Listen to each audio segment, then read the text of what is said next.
For advertisement, call 8125893028. Our Gmail maxtvtelugu@gmail.com. నిజానికి time అంటూ ఏమీ లేదు. ఇది తెలుసుకోవాల్సిన ముఖ్య విషయం అందరూ కూడా. గురూజీ, యోగం అంటే ఏంటి ఆ, గురూజీ? ఇప్పుడు కొత్తగా మనం అనుభవించేది పొందినది దాన్ని యోగం అంటాం. గజేంద్ర మోక్షం జరిగింది గండకీ నదిలో. అక్కడ శాలిగ్రామాలు ఉంటాయి. ఆ శాలిగ్రామాలు ఇప్పుడు కూడా బయట దొరుకుతూ ఉంటాయి, చాలా కాస్ట్లీ ఉంటాయి. ఆ శాలిగ్రామాల యొక్క గొప్పతనం ఏంటంటే కట్ చేస్తే శంకు చక్రాలు, రకరకాలుగా ముద్రలు పాదాలు వస్తాయి. అది గోల్డ్ కలర్లో వస్తాయి. కట్ చేసిన తర్వాత గోల్డ్ రావడం ఏమిటి అంటే అది అంతే, అలా వస్తాయి. మ్యాక్స్ టీవీ భక్తి ప్రేక్షకులకు నమస్కారం.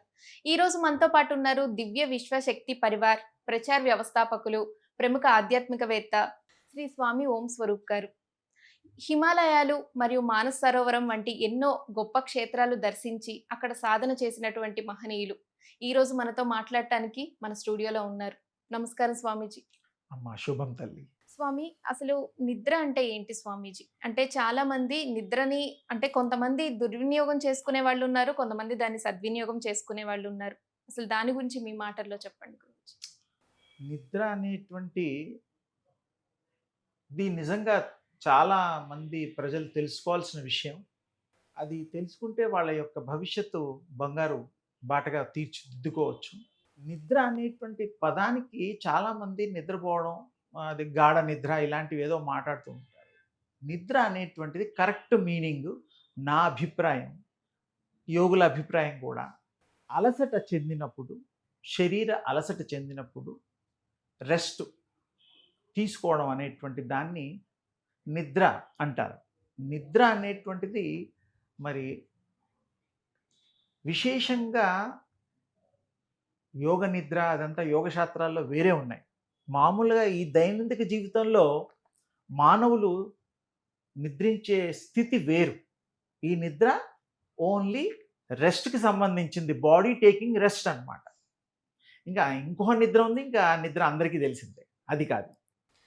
స్వామీజీ, సమయం గురించి మీ మాటల్లో మేము వినాలని. సమయం, టైం అని ఇప్పుడు అంతా పరిగెడుతున్నాం. విశ్వం అంతా కూడా సమయంతో నిండిపోయింది. ఉద్యోగానికి, వ్యాపారాలకి, ట్రైన్ ఎక్కేవాడు, ఫ్లైట్ ఎక్కేవాడు, రకరకాల వాళ్ళు సమయాన్ని చూసుకుంటారు.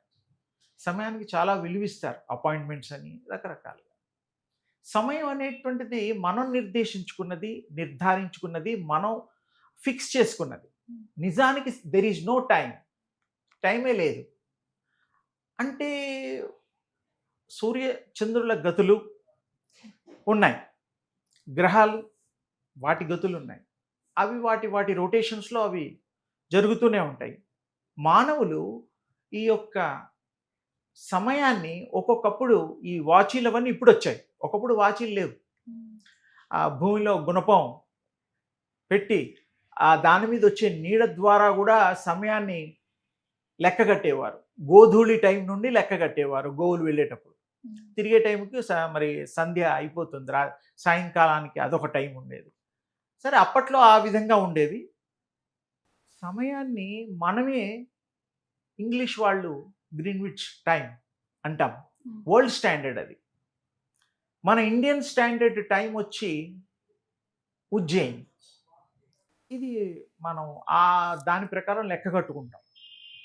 ఒక్కొక్క గ్లోబు ఇది తిరిగినప్పుడల్లా కూడాను సగం ఇటు తిరిగేసరికి రాత్రి, సగం ఇటు తిరిగేసరికి పగలవుతోంది. ఒక్కొక్క కంట్రీకి ఒక్కొక్క టైం అనేటువంటిది ఉంది. యుఎస్కి 11, 12, 13 గంటలు సీజన్స్ని బట్టి. అలాగే లండన్కి 6:30 నుంచి 7 గంటలు. ఇలా ఒక్కొక్క కంట్రీకి, జర్మనీకి, అన్నిటికీ, పాకిస్తాన్కి 1/2 అవర్ 45 మినిట్స్. అంటే ఏమిటి, మనం ఫిక్స్ చేసుకున్న టైము ప్రకారం మనం దాన్ని మరి అది నడుస్తోంది, మనల్ని నడిపిస్తోంది. నిజానికి టైం అనేది మనం ఫిక్స్ చేసుకున్నాము, మనకి అనుకూలంగా, సానుకూలంగా. అలా అలవాటై ప్రయత్నాలు చేస్తూనే ఉన్నాం. అందుకని ఈ సమయం మనం నిర్మించుకుంది, మనం దీన్ని ఫాలో అవుతున్నాం. నిజానికి టైం అంటూ ఏమీ లేదు. ఇది తెలుసుకోవాల్సిన ముఖ్య విషయం. అందరూ కూడా ఫాలో అయ్యేవాళ్ళు కానీ సమయం గురించి ఎప్పుడన్నా ఆలోచించాలి. ఎంతసేపు అయింది మీ దగ్గర, 3 గంటలు కూర్చున్నాం, 2 గంటలు కూర్చున్నాం, 2 గంటలు సినిమా చూసాం అనుకుంటాం. అది ఏంటి, టైంను మనం పెట్టిన టైంను ఫాలో అవ్వడమే. అంతేగాని there is no real time. Swamiji, ఆయుష్, ఆరోగ్యం, బాధలు అనుభవించడం వీటన్నిటికీ పరమార్థం ఏంటి స్వామీజీ? ఆయుష్ అనేటువంటిది ఈ యొక్క శరీరంలో జీవుడు ఆత్మ తల్లి గర్భంలో 7 నెలల తర్వాత ఆ యొక్క ప్రాణం అనే ఆత్మ ఎంటర్ అవుతుంది. భూపతనం అవుతుంది, అందరికీ తెలుసు, ఆఫ్టర్ 9 months అని. అయితే తల్లులు గర్భం దాల్చినప్పటి నుంచి ఆ ఆత్మ ఉండదు. ఒక్కో నెలలో చేతులు, కాళ్ళు, ముక్కు, చెవులు ఇవన్నీ తయారవుతాయి అనేటువంటి సైంటిఫిక్గా కూడా మనకు చెప్తున్నారు. ఆత్మ ఎప్పుడు వస్తుందో సైంటిఫిక్గా చెప్పడం లేదు. ఆత్మ అనేటువంటిది అది వేరొకటి. అవి వెతుక్కుంటూ ఉంటాయన్నమాట. ఏ గర్భంలో మనకు సూటబుల్గా ఉంది, ఏవి ఖాళీగా ఉన్నాయి. ఏదన్నా ఊరు వెళ్తే మనం అప్పుడప్పుడు ఆలోచిస్తూ ఉంటాం, ఏ మంచి హోటల్లో ఉన్నాయి, 5 స్టార్ హోటలా, మామూలు హోటలా, ఎక్కడ మరి ఉండడానికి వసతులు అన్నీ చూసుకుంటాం. ఆత్మలు కూడా పాపం అవి కూడాను కొన్ని కర్మలు చేసి మళ్ళీ కొన్ని కర్మలు పూర్తి చేయాలి అంటే శరీరం కావాలి. ఆ శరీరంలో వస్తే తప్ప ఈ కర్మలు చేయలేము. శరీరంలో లేకుండా కూడా కొన్ని కర్మలు అవి చేయగలుగుతాయి, కానీ అది వేరు, ఇది వేరు. ఇప్పుడు మనం ఈ కర్మ, ఈ వాటి గురించి మాట్లాడుతున్నాం. అందుకని ఇది నిర్ణయించుకుని అది ఆత్మ అందులో ప్రవేశం కలిగి ఆ తర్వాత భూపతనం అయిన తర్వాత తల్లి గర్భం నుండి వేరుపడిన తర్వాత ఆ యొక్క సిల్వర్ కార్డ్ కట్ చేస్తాం ఆ తల్లి ప్రేగుని. ఆ తర్వాత స్పృహ పోతుంది. అంతవరకు వాళ్ళకి పూర్వజన్మ గుర్తుంటుంది, వాళ్ళు ఎందుకు వస్తున్నామో గుర్తుంటుంది. అది కంటిన్యూగా ఉండదు. కానీ యోగం చేస్తే, ధ్యానం చేస్తే మీరెవరో తెలుస్తుంది, ఏ పర్పస్కి వచ్చామో తెలుస్తుంది, ఏం చేయడానికి వచ్చామో తెలుస్తుంది, ఏం చేసేసి మళ్ళీ ఎక్కడికి వెళ్ళాలి అనేటువంటి మీ నిర్ణయమే. ఇదంతా కూడా ఏకాగ్రత, ధ్యానము, తపస్సు చేసుకుంటే తప్ప ఇది రాదు. ఇది అందరికీ సాధ్యమే. అన్ని జీవులకి చరాచర మరి ప్రపంచంలో ఉండే అన్నీ చేస్తాయి. మానవులే అని అనుకుంటాం. ఏనుగు కూడా తపస్సు చేస్తుంది, పాము తపస్సు చేస్తుంది. ప్రతి జంతువు, ప్రతి వృక్షము, ప్రతి వస్తువు కూడా మ్యాటర్, ఎనర్జీ ఇవే ఉన్నాయి. ఇదన్నా ఉండాలి, అదన్నా ఉండాలి. కైనెటిక్ ఎనర్జీ అంటేనేమో శివుడుగా మనం తీసుకోవాలి. మూలం ఆదిపరాశక్తి అమ్మవారు కాబట్టి శక్తి అదొక చోటు ఉంటుంది. అంటే సర్వవ్యాప్తి కలిగి ఉన్నది. అది విడిగా అంటూ లేదు, ఇక్కడ ఉంటుంది అక్కడ ఉండదని ఉండదు. అందుకని అది విశేషం. కాబట్టి ఇక్కడ మీరు అడిగిన దానికి మనం ఈ యొక్క ఆత్మ సంబంధంగా ఎంటర్ అయితే తప్ప ఈ జన్మ రాదు, వాళ్ళ కర్మలు అనుభవించడానికి ఆస్కారం చిక్కదు. ఇది. ఇంకోటి ఏంటమ్మా అడిగారు? ఆయుష్, ఆరోగ్యం, ఆయుష్ అనేటువంటిది కూడాను మీ యొక్క ఆత్మ నిర్ణయమే. ఈ జాతకాల రీత్యా 100 సంవత్సరాలు, 120 సంవత్సరాలు అనేటువంటిది అది వేరు. ఆ శాస్త్రం గొప్పది, అది మనకి కొన్ని డీటెయిల్స్ ఇస్తుంది. ఒకానొకప్పుడు పూర్వం 200, 300 యావరేజ్గా బతికేవాళ్ళు. ఇప్పటికి కూడా టిబెట్ అలాంటి చోట లామాలు అబో 150 years బతుకుతున్నారు. నేను మానస్ సరోవర్ వెళ్ళినప్పుడు చాలామంది లామాలను చూశాను. డలై లామా దర్శనం కూడా జరిగింది. ఇప్పుడు వారు ఇండియాలో ఉన్నారనుకోండి. అంటే అది కైలాస మానస్, మౌంట్ కైలాస్ దగ్గర అక్కడ వాళ్ళ భాషలో యోగులు, లామాసు ఉంటారు. వాళ్ళు కూడా మంచి ధ్యాన స్థితి, వాళ్ళు ఎక్కువ ఏళ్ళు బతుకుతారు. అలాగే మన చరిత్రలో కూడా భీష్ముడు ఉన్నారు, ఇచ్ఛామరణం. ఆయనకి ఎప్పుడంటే అప్పుడు ఆయన ఈ శరీరాన్ని వదిలేటువంటి వరం ఉన్నది, వాళ్ళ అమ్మగారు ఇచ్చారు, గంగా అమ్మవారు. అలాగే మనకు కూడాను ఏదైనా ఇష్టమైన పనులు చేసేటప్పుడు, ఎక్కడికన్నా వెళ్ళేటప్పుడు టైం పెట్టుకుంటాం. ఇంత టైంలో వెళ్ళాలి, ఇంత టైంలో రావాలి అనేటువంటిది. ఎవరైనా వస్తున్నారు మన ఇంటికి, వాళ్ళ కోసం అన్నీ అరేంజ్ చేస్తాము. ఇంట్లో ఏమేం కావాలో తక్కువ ఉంటే చూసుకుంటాము, మంచిగా రిసీవ్ చేసుకుంటాము. అలాగే అన్ని లోకాల్లో కూడా మనుషులు వెళ్ళే సంచారం లోకాలు కూడా ఉన్నాయి. పితృలోకాలు ఉన్నాయి, స్వర్గలోకాలు ఉన్నాయి. అవన్నీ సబ్జెక్ట్, ఇది అది పెద్ద సబ్జెక్ట్ కాబట్టి అది ఆత్మ ప్రయాణానికి సంబంధించింది. అందుకని ఈ ప్రయాణంలో ఇక్కడ మనకి తేలిగ్గా అర్థం అవడం కోసం ఏంటంటే ఆయుష్ తర్వాత మనం నిర్ణయించుకోవచ్చు ప్లాన్ ప్రకారం. అన్ని నిర్ణయించుకున్నా కూడా కొంతమంది హఠాత్ మరణాలు జరుగుతూ ఉంటాయి. గుండెపోటు లాంటివి, లేకపోతే రకరకాల బ్రెయిన్ ఎమరేజ్ ఇలాంటివి, ఇంకా ఎన్నో రకాలుగా యాక్సిడెంట్స్. మరి అదేమిటి అంటే జాతకంలో వాడికి ఇన్నేళ్ళని ఉంటుంది.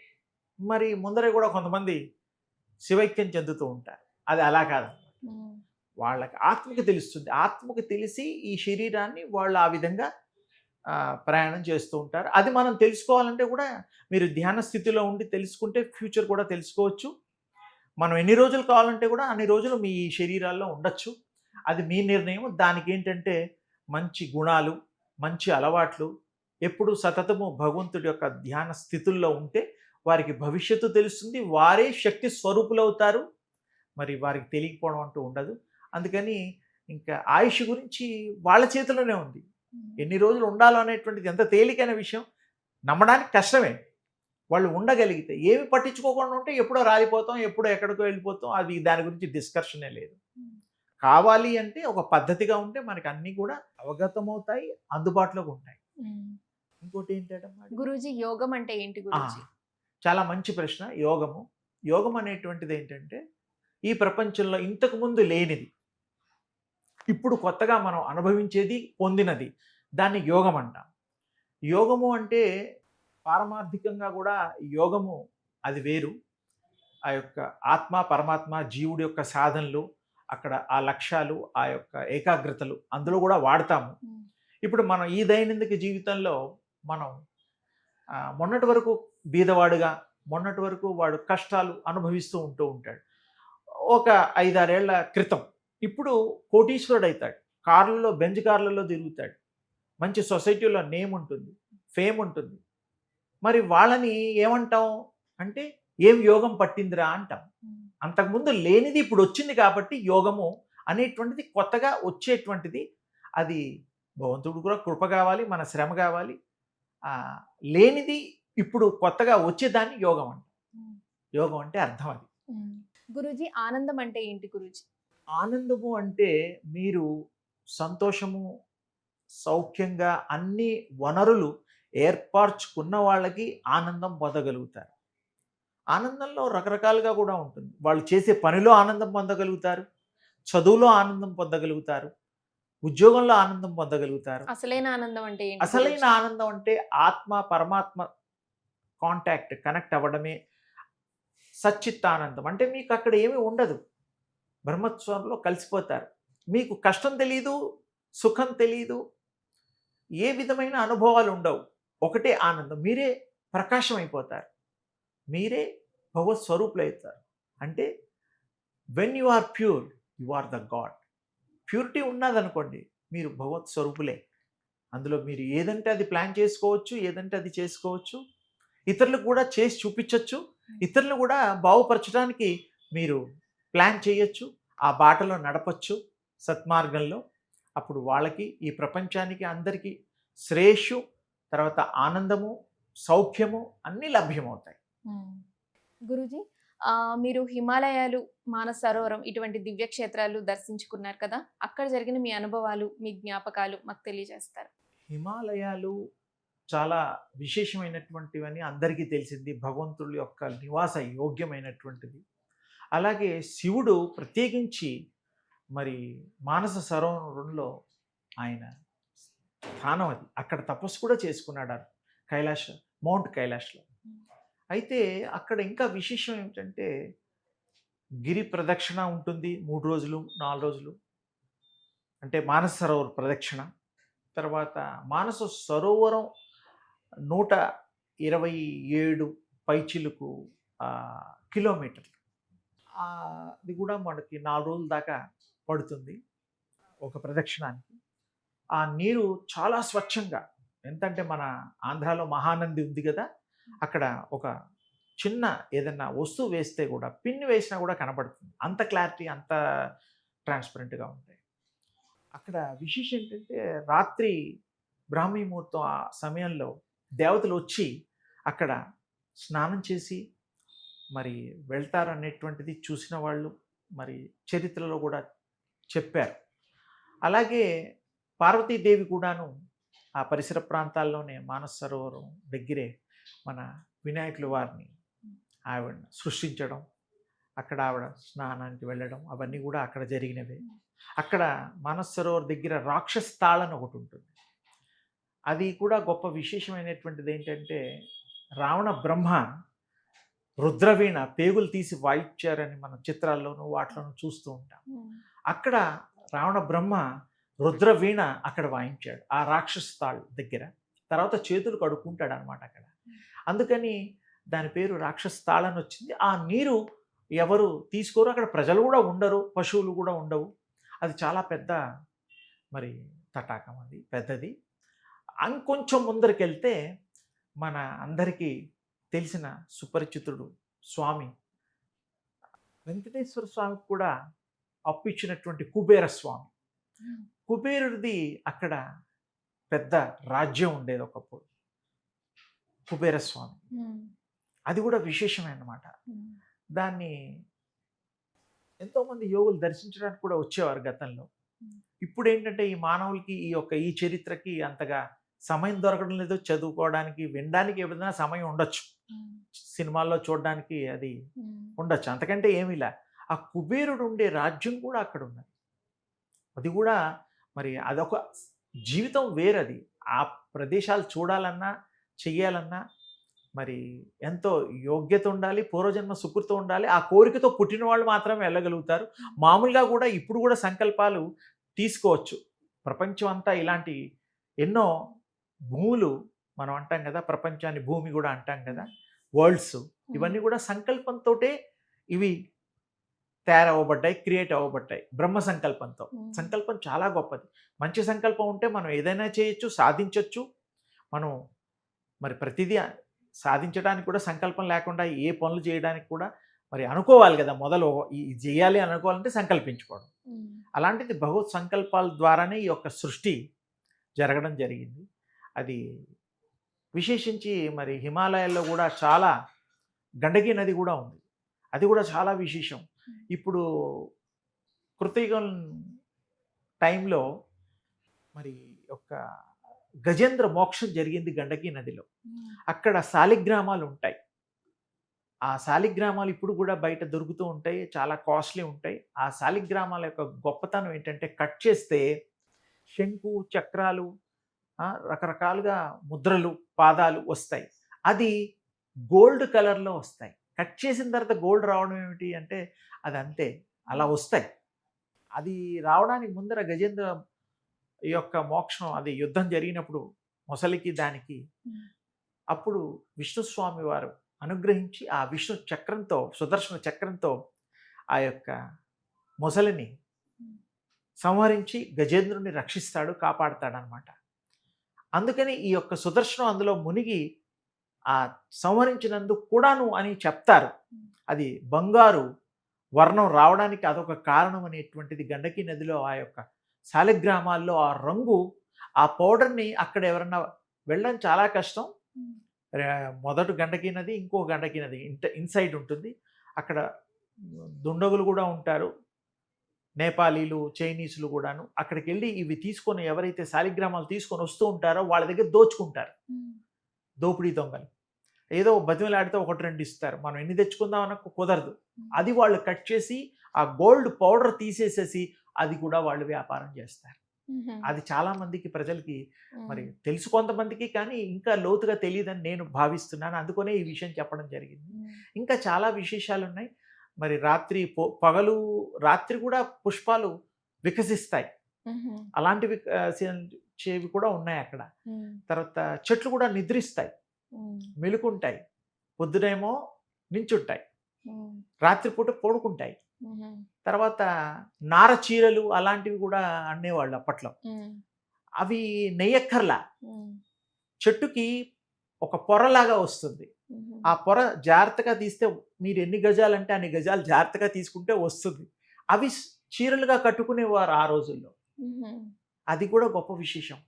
అక్కడ కొన్ని కడ్డీలు దొరుకుతాయి, సాంబ్రాణి కడ్డీల్లాగా ఉంటాయి మొక్కలు. అవి కనుక మీరు తెంపేసేసేసి నాంచి, నేను చాలా తెచ్చాను, చాలా మందికి డిస్ట్రిబ్యూట్ కూడా చేశాను. ఇప్పుడు అయిపోయాయి, మళ్ళీ వెళ్ళినప్పుడు పట్టరావాలి. అది వెలిగిస్తే ఎంత సుగంధమైన స్మెల్ వస్తుందంటే, వాసన కనీసం ఒక 1000 గజాల వరకు, తక్కువలో తక్కువ అందరూ ఆగ్రాణించవచ్చు, అంత బాగుంటాయి. ఉమ్, ఇంకా చాలా విశేషాలు ఉన్నాయి. ఉమ్. మరి ఒక రోజు మీరు దాని గురించే చెబితే నేను విశేషంగా ఇంకా విశేషాలు చెప్తాను. గురూజీ ఎన్నో విషయాలు చాలా చక్కగా తెలియజేశారు. ధన్యవాదాలు గురూజీ. శుభమమ్మ.